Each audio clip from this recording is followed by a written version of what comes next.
Salam Mem Selfie dan teman-teman. Jadi hari ini kami akan mempresentasikan tentang UAS WDK 3 kami, yaitu tentang kematian dan statistika. Silakan menyaksikan. Jadi yang pertama itu aku akan introduction. Jadi memang setiap manusia yang lahir ke bumi itu pasti akan mengalami yang namanya itu kematian. Nah, kematian itu pastinya akan datang secara tidak diundang, tidak dapat ditunda, atau digantikan dengan uang, dan juga yang pastinya tidak dapat menggantikan waktu kematian yang sudah ditentukan oleh Tuhan. Jadi dengan kata lain, kematian itu bukan akhir dari segalanya, namun kematian adalah batu loncatan bagi manusia untuk dapat menuju kehidupan yang kekal dan abadi. Nah, maka para teolog ini menggambarkan periode antara kematian dan kebangkitan manusia tersebut dengan istilah intermediate state atau status antara. Maka konsep ini tuh secara keseluruhan menggambarkan keadaan orang-orang mati dalam masa antara kematian dan kebangkitan mereka. Maka intermediate state atau status antara itu bisa dibilang tempat di mana jiwa pergi setelah kematian sambil menunggu kedatangan Yesus kedua kali untuk mengalami kebangkitan.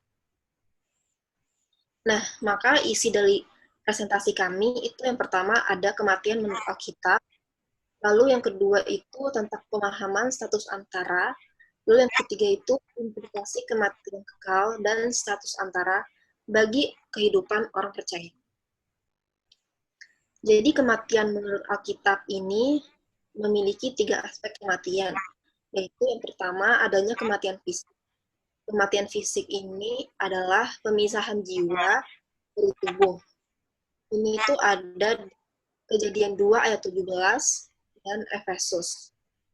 Lalu ada juga kematian spiritual, itu adalah pemisahan jiwa dari Allah, itu ada di Roma 6 ayat 23, Wahyu 2 ayat 11, dan juga banyak lagi.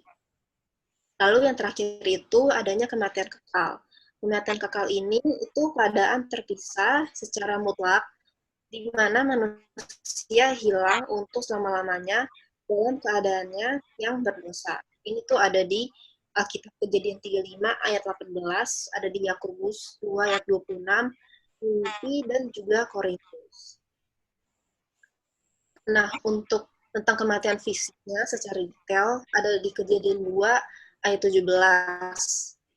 Itu berkata bahwa Allah memperingatkan Adam bahwa hukuman atas ketidaktaatan adalah kematian. Maka pastilah engkau mati, dan hal ini terbukti ketika Adam tidak taat, ia langsung mengalami kematian rohani yang menyebabkan dia bersembunyi terhadap Allah di antara pohon-pohonan dalam taman. Itu ada di Kejadian 3 ayat 8. Lalu di Kejadian 5 ayat 5, tidak lama setelah itu, Adam kemudian mengalami yang namanya kematian fisik. Nah, lalu contoh berikutnya itu ada di Matius 27 ayat 50, yaitu Yesus juga mengalami kematian fisik di atas kayu salib. Dan Yesus itu justru mati sebagai pengganti bagi orang-orang yang berdosa. Itu ada di Ibrani 2 ayat 9. Lalu yang terakhir, kematian itu adalah musuh terakhir yang harus dikalahkan dengan keikutsertaan kita dalam kebangkitan Kristus. Untuk selanjutnya akan dilanjutkan oleh teman saya, Ivana. Nah, jadi ada beberapa pemahaman soal status antara. Yang pertama itu kita sebutnya soul sleep. Nah, dalam soul sleep itu orang yang telah meninggal dipercaya berada dalam keadaan yang tertidur. Dia tidak sadar dan juga tanpa pengetahuan dan kegiatan. Nah, keadaan ini itu berlangsung sampai akhirnya hari kebangkitan Tuhan Yesus yang kedua kali itu tiba. Nah, ajaran ini itu juga didasarkan pada fakta bahwa Alkitab itu sering banget menggunakan istilah tidur untuk kematian. Di antaranya misalnya ada di Kisah 7 ayat 60, 13 ayat 36, 1 Korintus 15 ayat 6, 8, 20, 51, 1 Tesalonika 4 ayat 13 sampai 15, Yohanes 11 ayat 11. Nah, aku bacain dikit dari yang 1 Korintus 15 ayat 6. Itu dibilangnya, sesudah itu ia menampakkan diri kepada lebih dari 500 saudara sekaligus. Kebanyakan dari mereka masih hidup sampai sekarang, tetapi beberapa di antaranya telah meninggal. Nah, itu gambaran dari Alkitab tentang soul sleep. Terus yang kedua, nah, ada yang namanya purgatory. Jadi di purgatory ini itu kita bisa mengerti mereka itu tuh yang meninggal dalam keadaan kudus sama suci itu, kalau misalnya mereka kudus sama suci sama hidupnya, mereka tuh dipercaya dapat segera masuk surga gitu, atau langsung melihat wajah Tuhan. Nah, ini ada di Matius 25 ayat 46. Aku bacain ayatnya. Dan mereka ini akan masuk ke tempat siksaan yang kekal, tetapi orang benar ke dalam hidup yang kekal. Dan mereka ini akan pergi ke dalam penghukuman yang kekal. Itu jadi maksudnya siksaan yang kekal itu. Tapi kalau misalnya orangnya benar, dia bisa langsung masuk surga. Nah, terus tapi kalau misalnya orangnya membawa dosa, dia harus menjalani api penyucian. Ini namanya purgatori di sini. Dalam suatu kurun waktu dan tempat tertentu yang dapat dikurangi oleh dosa, puasa, amal, dan kunjungan keluarga atau kerabat dari orang yang meninggal ke tempat-tempat suci. Nah, yang berikutnya ada yang namanya kebangkitan seketika. Nah, dalam kebangkitan seketika ini itu tuh pandangan dibagi jadi dua golongan. Yang pertama, orang-orang percaya itu meninggal dunia akan dibangkitkan segera dan tinggal bersama Kristus. Nah, ini ada di Filipi 1 ayat 23. Tapi tetap dalam wujud tanpa tubuh. Nah, kalau misalnya kedua itu, orang-orang percayanya itu mati akan dibangkitkan segera, tapi masih dalam ada wujud tubuh. Nah, kedatangan Tuhan Yesus kedua kali ini bukan menjadi saat kebangkitan tubuh, melainkan saat masuknya kita ke dalam kesatuan yang utuh dari kumpulan orang-orang yang beriman. Next. Nah, ini ada pemahaman tentang status antara di Alkitab ya. Beberapanya itu dari Perjanjian Lama itu disebutkan kalau misalnya mati itu tuh sebenarnya bakal masuk ke wilayah yang namanya itu tuh khusus orang mati, namanya Sheol. Nah, walaupun kadang-kadang emang dikatakan kalau misalnya bagian tubuh masuk ke dalam Sheol ini ada ayatnya, tapi dalam Perjanjian Lama itu sebenarnya lebih sering dikatakan kalau jiwa itu tuh perginya ke Sheol. Jadi kata ini tuh biasa dipakai untuk orang benar atau orang jahat. Jadi mereka tuh ke Sheol itu. Nah, tapi kalau misalnya di Perjanjian Baru itu orang jahat atau fasik itu ditempatin di Hades. Jadi untuk menerima hukuman. Tapi kalau misalnya yang baik dan benar dibawa malaikat ke pangkuannya Abraham, yaitu tempat dengan kondisi yang penuh kebahagiaan.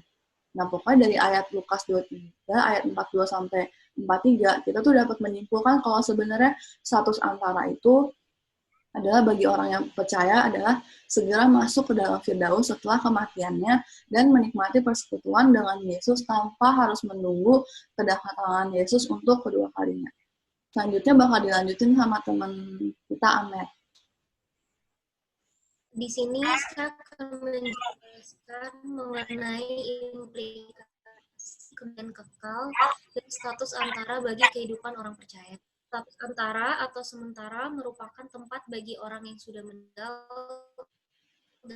dalam kurun waktu menunggu kedatangan Yesus Kristus kedua kalinya untuk membangkitkan kembali tubuh kita.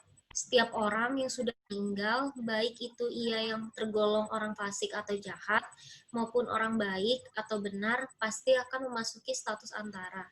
Namun, perlakuan yang diterima oleh kedua tipe manusia tersebut tentunya berbeda. Mereka yang tergolong orang fasik atau orang jahat akan tinggal di dalam Hades. Hukuman yang penuh dengan kesengsaraan dalam Matius 11 ayat 23, 16 ayat 18.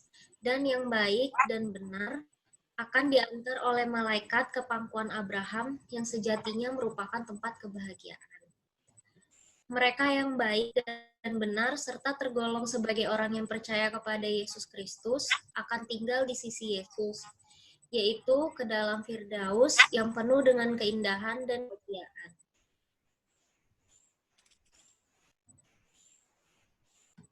Selanjutnya, Rasul Paulus juga menjelaskan mengenai 3 hal tentang kekekalan. Yang pertama, kekekalan yang penuh kebahagiaan itu diberikan hanya kepada orang beriman atau orang yang percaya.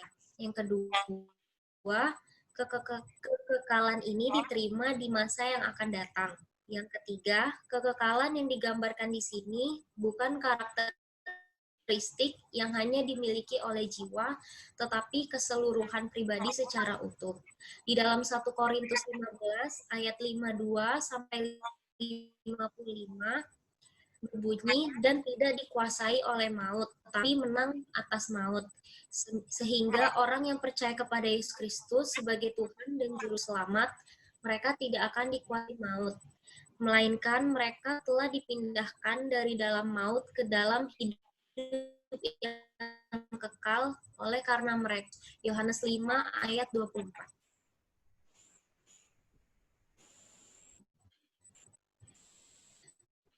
Jadi, di sini kesimpulannya, yang pertama, kematian merupakan suatu keniscayaan yang alami oleh seluruh umat manusia di muka bumi ini. Yang kedua, menurut Alkitab, kematian merupakan pemisahan antara tubuh dan roh atau jiwa, atau keadaan tubuh yang tidak dimiliki roh. Dalam Yakobus 2 ayat 26.